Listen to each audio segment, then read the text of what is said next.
Hello, and welcome to our weekly devotional for NACWE and prayer time. So we would love if you are a member to invite you into the Zoom room.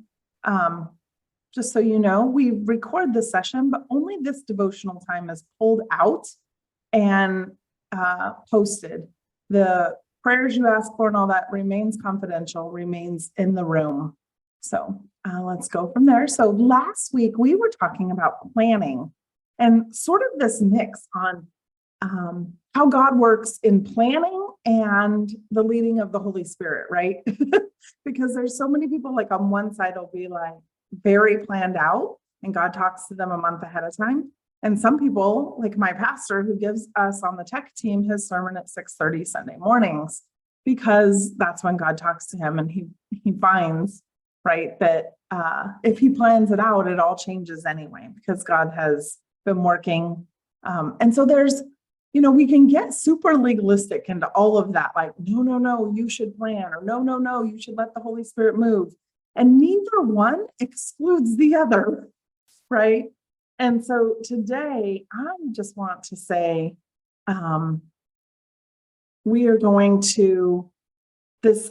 So Proverbs 16:3, let me just say that, says, commit thy works unto the Lord, and thy thoughts shall be established, right? So if you're staying in God's will and asking for his direction, if you plan ahead or he drops it on you last minute, either way, right, we're following him. So we're committing our plans to him and asking ahead of time what he wants to do with it. So Nehemiah, remember, he was a servant, basically, right? A servant cup holder, cup bearer for the foreign king, working thousands of miles from his homeland. So he was not anywhere near his comfort zone. And God placed it on Nehemiah's heart, or told Nehemiah to go to Jerusalem and rebuild the devastated city. Nehemiah had no experience, no resources, and no permission from the king, right, to leave where he was already posted. So he prayed, he developed a plan, and he committed that plan to the Lord. And the amazing result, right, we all know, like Jerusalem was rebuilt. It was repopulated. So commit your plans to the Lord, whatever he will do, and he will establish your plans.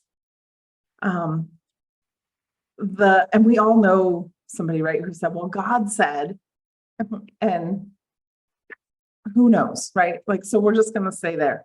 We're not like judging that either direction.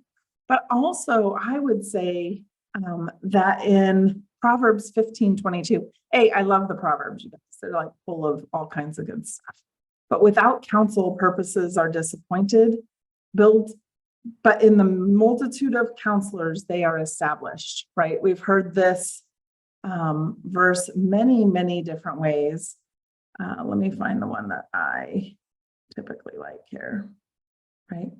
Without counsel, plans fail, but with many advisors, they succeed. Right? So like this lone wolf kind of thing doesn't work either, right? We need people in our midst, and people that are willing to say, well, have you thought about this? Or have you considered this? Right? People who will push back a little bit. We all love our cheerleaders and they're playing an important part in our life, right? But we also need people who might push back just a touch and say, well, how, when you say God said this, and they're like, okay, so tell me more about that.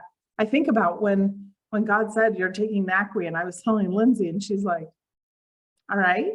like it's a change, sure. And so then she just started saying, like, tell me more about that. And as we discussed it, then we were both in agreement. Yeah, God's saying to do this. And so there's this balance, right, of sometimes the buck stops with you if you're the business owner, if you're the decision maker, but it's never in this like lone wolf, independent, I'll do it my way or the highway attitude, right? It's a wise counsel of people who you listen to, who are willing to pray with you and all of that. So as you commit your plans to the Lord, go to him in prayer, seek wise counsel, right? And then let your plans be established by God.